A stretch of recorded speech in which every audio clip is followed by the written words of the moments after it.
നിങ്ങൾ ഈ വീഡിയോയിൽ ചിത്രീകരിച്ച ഈ ആരോപണം നേരിട്ട വ്യക്തി ആത്മഹത്യ ചെയ്തു, ജീവനൊടുക്കിയെന്നുള്ള വിവരമാണ് വരുന്നത്. ഞാൻ പ്രതീക്ഷിച്ചിട്ടില്ല. ഇന്നലെ ദീപകിന്റെ മരണവുമായി ബന്ധപ്പെട്ടുള്ള വാർത്തകൾ കൊടുക്കുമ്പോൾ അതിൽ കമന്റ് ബോക്സുകളിൽ ഉയർന്നു വന്ന ഏറ്റവും പ്രധാനപ്പെട്ട ചോദ്യം എന്നത് എന്തുകൊണ്ടാണ് നിങ്ങൾ ആ സ്ത്രീയുടെ മുഖം മറച്ചു വെക്കുന്നത്, എന്തുകൊണ്ടാണ് അവളുടെ പേര് പോലും നിങ്ങളെ കൊണ്ട് പറയാൻ ഇത്ര ഭയപ്പെടുത്തുന്നത്.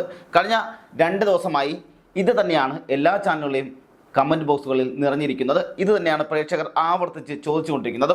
ഇന്നലെ വരെയും ഈ വാർത്തകളെല്ലാം വരുമ്പോൾ ഈ സ്ത്രീയുടെ പേര് എന്തുകൊണ്ട് പറയുന്നില്ല, അല്ലെങ്കിൽ അവരുടെ പേര് എന്തുകൊണ്ട് ഒളിപ്പിച്ചു വെക്കുന്നു, മറച്ചു വെക്കുന്നു, അവരുടെ മുഖം എന്തുകൊണ്ട് മറച്ചു വെക്കുന്നു എന്നുള്ള ചോദ്യങ്ങൾ വലിയ തരത്തിൽ ഉണ്ടായിക്കൊണ്ടിരുന്നു. ആർക്ക് വേണ്ടിയിട്ടാണ് അവരുടെ മുഖം മറച്ചു വെക്കുന്നത്, അല്ലെങ്കിൽ എന്തിനു വേണ്ടിയിട്ടാണ്, എന്തുകൊണ്ടാണ് അവരുടെ മുഖം കാണിക്കാതിരിക്കുന്നത്, എന്തുകൊണ്ടാണ് ആ സ്ത്രീയുടെ പേര് പറയാതിരിക്കുന്നത്, ഇങ്ങനെയുള്ള നിരവധി ചോദ്യങ്ങളാണ് ഉയർന്നു വന്നുകൊണ്ടിരുന്നത്. ഇതിന് പിന്നിൽ നിയമപരമായ ചില നൂലാമാലകൾ ഉണ്ടായിരുന്നു. അതുകൊണ്ടാണ് പല മാധ്യമങ്ങളും ചിത്രമോ അല്ലെങ്കിൽ അതുപോലെ അവരുടെ പേരോ പറയാതിരുന്നത്. ചില മാധ്യമങ്ങൾ ഉത്തരവാദിത്തങ്ങളെല്ലാം മര്യാദകൾ പാലിച്ചുകൊണ്ട് തന്നെയാണ് അത് മറച്ചു വെച്ചത്. കാരണം അവിടെ ചില നിയമവശങ്ങൾ ഉള്ളത് കൊണ്ടാണ്, ആ നിയമവശങ്ങൾ നിലനിർത്തിക്കൊണ്ട് തന്നെയാണ് ആ സ്ത്രീയുടെ മുഖം മറച്ചതും പേര് പറയാതിരുന്നതും. എന്നാൽ ഇപ്പോഴിതാ അതിൻ്റെ ആവശ്യമില്ലായിരിക്കുന്നു. ഈ കേസിൻ്റെ തുടക്കഘട്ടത്തിൽ നിയമത്തിൻ്റെ പരിധി ലംഘിക്കാൻ ഉത്തരവാദിത്തമുള്ള ഒരു മാധ്യമങ്ങൾക്കും അവകാശമില്ല എന്നും കൂടി ഇവിടെ മനസ്സിലാക്കണം. എന്നാൽ ഇന്ന് വളരെ വ്യക്തമായ രീതിയിൽ പറയുകയാണ്. ഇന്ന് അതേ ഉത്തരവാദിത്തത്തോടുകൂടി തന്നെ പറയുകയാണ്, ആ നിയമപ്രശ്നങ്ങളെല്ലാം ഇപ്പോൾ പൂർണ്ണമായും പരിഹരിക്കപ്പെട്ടിരിക്കുന്നു, തടസ്സങ്ങൾ ഓരോന്നായി നീങ്ങിയിരിക്കുന്നു. ഇനി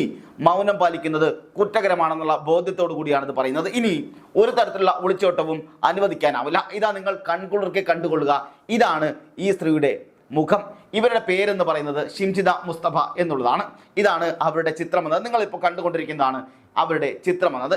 ഇതാണ് ഒരു പാവ മനുഷ്യന്റെ ജീവിതവും മാനവും തകർത്ത ആ ക്രൂരമായ മുഖം. ഷിംജിത മുസ്തഫ വടകര സ്വദേശിനിയാണ്. മുസ്ലിം ലീഗിന്റെ സ്ഥാനാർത്ഥിയായി അരീക്കോട് പഞ്ചായത്തിലേക്ക് മത്സരിക്കുകയും പഞ്ചായത്ത് മെമ്പറായി തിരഞ്ഞെടുക്കപ്പെടുകയും ചെയ്ത വ്യക്തി കൂടിയാണ്. 2020 മുതൽ 2025 വരെ മുസ്ലിം ലീഗിന്റെ സജീവ രാഷ്ട്രീയ പ്രവർത്തക കൂടിയായിരുന്നു. ഒപ്പം തന്നെ പൊതുസമൂഹത്തിന്റെ വിശ്വാസം ഏറ്റുവാങ്ങിയ ഈ സ്ത്രീയാണ് ഇന്ന് സോഷ്യൽ മീഡിയയിലൂടെ റീൽസ് ഇട്ട് മനുഷ്യനെ കൊല്ലുന്നതെന്ന് കൂടി അതൊരു വിനോദമാക്കി മാറ്റിയിരിക്കുന്നത് കൂടി ഈ നാട് തിരിച്ചറിയേണ്ടിയിരിക്കുന്നു. പയ്യന്നൂരിൽ നിന്നും ബസ് കയറിയത് തന്നെ ആരെങ്കിലും കുരുതി കൊടുക്കുക എന്നുള്ള ലക്ഷ്യത്തോടെ ആയിരുന്നു എന്ന് സൂചിപ്പിക്കുന്ന തെളിവുകളാണ് ഇപ്പോൾ ഓരോ ദിവസവും പുറത്തു വന്നുകൊണ്ടിരിക്കുന്നത്. ഷിംജിത സാധാരണഗതിയിൽ ബസ്സിൽ യാത്ര ചെയ്യുന്ന ആളല്ല എന്നുള്ളതാണ് പുറത്തു വരുന്ന വിവരങ്ങളെല്ലാം. സ്ഥിരമായി സ്വന്തം വാഹനത്തിലാണ് ഇവരുടെ യാത്ര ഉണ്ടാകുന്നത്. അങ്ങനെയുള്ള ഒരാൾ അന്ന് ബോധപൂർവം ബസ്സിൽ കയറിയത് ഒരു കണ്ടന്റിന് വേണ്ടിയിട്ടാണെന്നുള്ള ആരോപണം ഉണ്ടാകുന്നുണ്ട്. ഒരു ഇരയെ പ്രതീക്ഷയാണെന്നുള്ള ആരോപണങ്ങൾ നിലനിൽക്കുന്നുണ്ട്.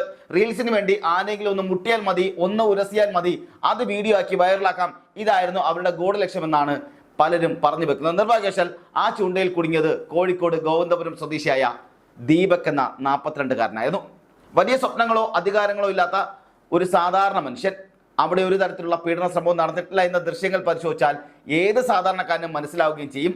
ദീപക് ഒന്നും അറിഞ്ഞിട്ടില്ല, അയാൾ വെറുതെ യാത്ര ചെയ്യുക മാത്രമായിരുന്നുവെന്നും അവസാന നിമിഷം വരെ അയാൾ മുട്ടിയിട്ട് പോലും ഇല്ല എന്ന് മനസ്സിലാക്കുകയും ചെയ്യും. ബസ്സിൽ നിന്ന് ഇറങ്ങാൻ നേരത്ത് ബാഗ് എടുക്കുമ്പോൾ ഒന്ന് ഉരസുന്നതായി മാത്രമാണ് ദൃശ്യങ്ങളിൽ കാണുന്നത്.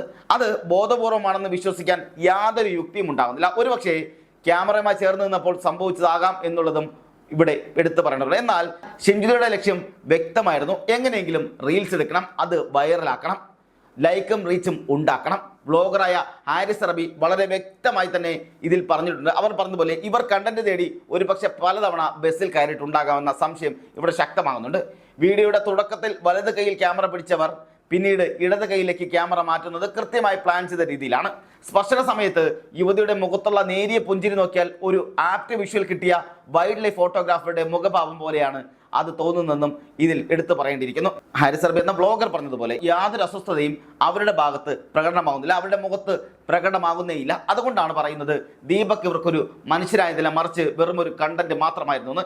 ഇപ്പോൾ പുറത്തു വരുന്ന ഏറ്റവും ഗൗരവകരമായ വശം എന്നത് ദീപകിന്റെ നിരപരാധിത്വം വെളിപ്പെടുത്തുന്ന വിവരങ്ങളാണ് പുറത്തു വരുന്നതല്ല. ദീപക് യാത്ര ചെയ്ത ബസ്സിലെ ജീവനക്കാർ പറയുന്നത് യാതൊരു യാത്രക്കാരെയും ഒച്ചയുയർത്തുകയോ അല്ലെങ്കിൽ പരാതിപ്പെട്ടതായോ ഞങ്ങൾ കണ്ടിട്ടില്ല എന്നാണ്.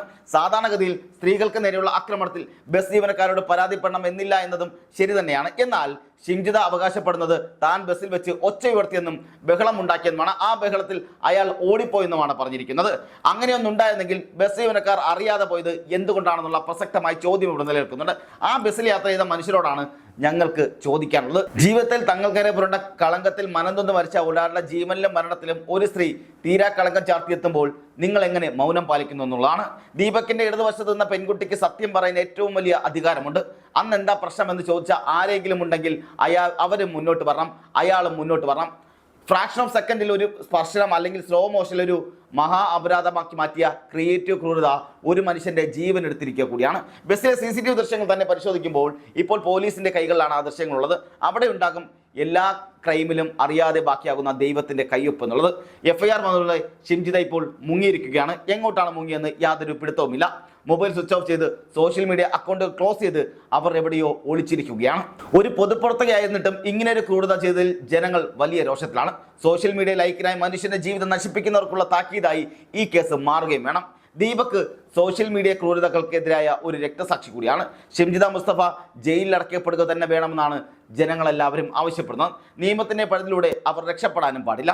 ഈ കേസ് രാഷ്ട്രീയ പ്രേരിതമായി അട്ടിമറിക്കപ്പെടാൻ സാധ്യതയുണ്ടെന്ന ആരോപണം വലിയ തരത്തിൽ ശക്തമായി പല ഭാഗത്തുനിന്നും ഉയർന്നു വരുന്നുണ്ട്. വടകരയിലെയും അരീക്കോട്ടെയും രാഷ്ട്രീയ സ്വാധീനം ഉപയോഗിച്ച് ഷിംജിത രക്ഷപ്പെടാൻ ശ്രമിക്കുകയാണെന്നും സമൂഹം ചോദിക്കുക കൂടിയാണ്. ഒരു പാവ മനുഷ്യന്റെ ആത്മഹത്യയെ നിസ്സാരമായി കാണുന്ന പോലീസ് നടപടിയിൽ കടുത്ത അമർഷവും പ്രതിഷേധവും ഉണ്ടാകുന്നുണ്ട്. മനുഷ്യാവകാശ കമ്മീഷന്റെ കർശന നിർദ്ദേശം ഉണ്ടായിട്ടും ഷിംജിതയെ പിടികൂടാൻ വൈകുന്നത് എന്തുകൊണ്ടാണ് എന്നുള്ള ചോദ്യം ഇവിടെ ഉണ്ടാകുന്നുണ്ട്. പോലീസ് മനഃപൂർവ്വം അവർക്ക് ഒളിവിൽ പോകാൻ സമയം നൽകിയതാണോ എന്ന ചോദ്യം നിലനിൽക്കുന്നുണ്ട്. വിദേശത്ത് കടക്കാൻ ഇവർക്ക് നല്ല സഹായങ്ങളും ഉണ്ടായിട്ടുണ്ടോ അല്ലെങ്കിൽ ലഭിച്ചിട്ടുണ്ടോ എന്നുള്ളതും ഇവിടെ പ്രസക്തമായി നിലനിൽക്കുന്നുണ്ട്. ഇത്തരം ചോദ്യങ്ങൾ കേരളത്തിലെ ഓരോ സാധാരണക്കാരനും ചോദിച്ചുകൊണ്ടേയിരിക്കുകയാണ്. ദീപകിനെ പോലുള്ള സാധാരണ മനുഷ്യർക്ക് ഈ നാട്ടിൽ നീതി ലഭിക്കില്ല എന്നുള്ള ചോദ്യവും ഇവിടെ ഉണ്ടാകുന്നുണ്ട്.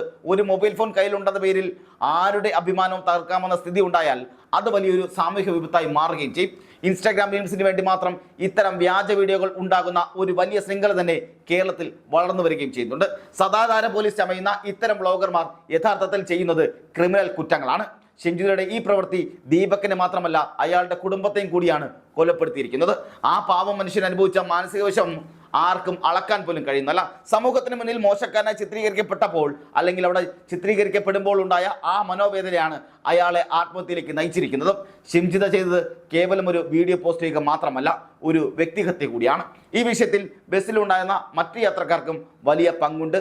അന്നവർ പറയുന്നതും അങ്ങനെ തന്നെയാണ്. കാരണം ഇവിടെ അന്ന് ബഹളം നടന്നു എന്ന് ഷിംജിത പറയുമ്പോൾ അത് നിഷേധിക്കുന്ന ബസ് ജീവനക്കാരുടെ മൊഴി വളരെ നിർണായകം കൂടിയാണ്. ബസ്സിലെ CCTV ദൃശ്യങ്ങൾ പരിശോധിക്കുമ്പോൾ സത്യം പുറത്തു വരുമെന്ന് തന്നെയാണ് നമുക്ക് പ്രത്യാശിക്കാനുള്ളതും. ഷിംജിതയുടെ മൊബൈൽ ഫോണിൽ പോലീസ് എത്രയും വേഗം പിടിച്ചെടുക്കേണ്ടതുണ്ട്. അതിൽ നിന്നും ഡിലീറ്റ് ചെയ്യപ്പെട്ട ദൃശ്യങ്ങൾ പോലും ഫോറൻസിക് പരിശോധനയോടെ കണ്ടെത്താൻ സാധിക്കുകയും ചെയ്യും. ഷിംജിതയുടെ ഓരോ നീക്കവും മുൻകൂട്ടി പ്ലാൻ ചെയ്തതാണെന്നും ഇതിൽ വ്യക്തമാകുന്നുണ്ട്. ഒരു മനുഷ്യന്റെ മരണത്തിന് കാരണമായിട്ടും ഇപ്പോഴും ഒളിവിൽ കഴിയുന്നത് നിയമത്തെ പരിഹസിക്കുക കൂടിയാണ് ഈ സ്ത്രീ ചെയ്യുന്നത്.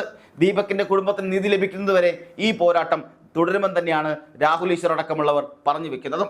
രാഷ്ട്രീയ പാർട്ടികൾ ഇത്തരം ക്രിമിനൽ പശ്ചാത്തലമുള്ളവരെ സംരക്ഷിക്കുന്നത് നിർത്തണമെന്നും ഇവർ ആവശ്യപ്പെടുന്നുണ്ട്. മുസ്ലിം ലീഗ് ഈ വിഷയത്തിൽ തങ്ങളുടെ നിലപാട് വ്യക്തമാക്കേണ്ടതുണ്ട്.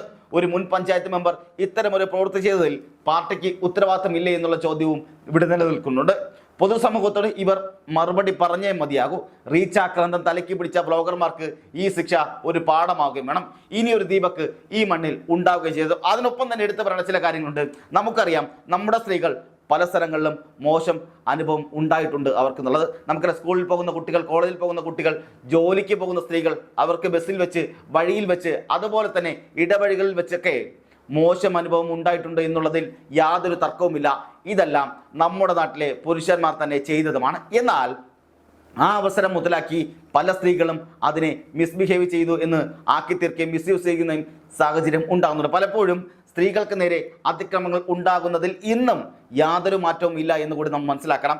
ഇവിടെ നമ്മൾ സാക്ഷരതയിൽ വലിയ മുമ്പിലാണെന്ന് പറയുമ്പോഴും സ്ത്രീകൾക്ക് നേരെയുള്ള അതിക്രമം ഓരോ മണിക്കൂറിൽ 2 സ്ത്രീകൾ വെച്ച് ആക്രമിക്കപ്പെടുന്ന സാഹചര്യം നമ്മുടെ നാട്ടിൽ നിലനിൽക്കുന്നുണ്ട് എന്നുള്ള ഭാഗം കൂടി നാം ഇവിടെ മനസ്സിലാക്കണം. അപ്പോഴും ചിലർ തങ്ങളുടെ റീച്ചിന് വേണ്ടി, തങ്ങളുടെ വൈറലിന് വേണ്ടി, അല്ലെങ്കിൽ തങ്ങളുടെ വീഡിയോ വൈറലാക്കുന്നതിന് വേണ്ടി പലരും ഇങ്ങനെ കാണിക്കുന്നവരുമുണ്ട്. അല്ലെങ്കിൽ യാതൊരു തെറ്റും ചെയ്യാത്ത മനുഷ്യരെ പോലും ക്രൂശിക്കുന്ന സാഹചര്യം ഉണ്ടാകുന്നു. ഇങ്ങനെ ഇത്തരത്തിലുണ്ടാകുമ്പോൾ സംഭവിക്കുന്നത് യഥാർത്ഥ വേട്ടക്കാർ പലപ്പോഴും ക്രൂരമായ മുഖവുമായി ഒളിഞ്ഞിരിക്കാനുള്ള സാധ്യത ഉണ്ടാകുന്നുണ്ട്. പലപ്പോഴും അക്രമം നേരിടുന്ന സ്ത്രീകൾക്ക് ഒരുപക്ഷെ ഈ പേരുകൾ പറയാനോ അല്ലെങ്കിൽ ഒന്ന് നിലവിളിക്കാൻ പോലും പറ്റാത്ത സാഹചര്യത്തിലേക്ക് ഇവർ കൊണ്ടെത്തിക്കുകയും ചെയ്യുന്നുണ്ട് എന്നുകൂടി മനസ്സിലാക്കണം. ഇവിടെ ഷിംജിതെ പോലുള്ളവർ ചെയ്യുന്നത് യഥാർത്ഥത്തിൽ ആക്രമണം നേരിടുന്ന സ്ത്രീകൾക്ക് പോലും അപമാനമുണ്ടാക്കുന്ന രീതിയിലുള്ള പ്രവൃത്തിയാണ്. കാരണം യഥാർത്ഥത്തിൽ ആക്രമണം ഉണ്ടാകുന്ന സ്ത്രീകൾക്ക് ഒരു പക്ഷേ പറയുമ്പോൾ പോലും അത് അവിശ്വസിക്കാനുള്ള സാധ്യതകൾ ഏറി വരുന്ന സാഹചര്യം കൂടി ഉണ്ടാകും. ഇത്തരത്തിലുള്ള സംഭവങ്ങൾ ഉണ്ടാകുമ്പോൾ അതിൽ നിന്നും രക്ഷപ്പെടുന്നവർക്ക് നിരവധി വേട്ടക്കാർ കൂടിയാണെന്ന് കൂടി മനസ്സിലാക്കണം. നമുക്കറിയാം, ഒരു കാലഘട്ടത്തിൽ ബാത്റൂമുകളിൽ സ്ത്രീകളുടെ പേരുകളും പടവും എഴുതി വെച്ച്